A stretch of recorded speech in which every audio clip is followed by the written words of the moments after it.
Mukhang kahit ano gawin ni Moonton ay hindi na maaalis sa meta si Wanwan. Isipin mo ha, nakaila-nerf na at may upcoming pa ngunit nasa hero mastery na yata talaga ng mga players kaya kinakatakutan pa rin talaga ang hero na ito.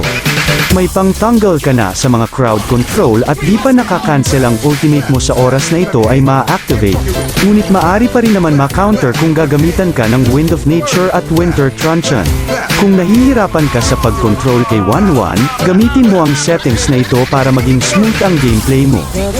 Mapunta naman tayo sa items, Trinity build pa rin ang recommended ko na may kasamang Rose Gold Meteor at Wind of Nature para sa defense.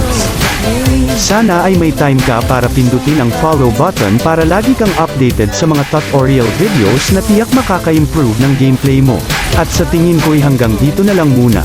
Sana'y may natutunan ka, mag-focus parati sa game dahil lahat ay pwedeng manalo sa late game. Hanggang sa muli.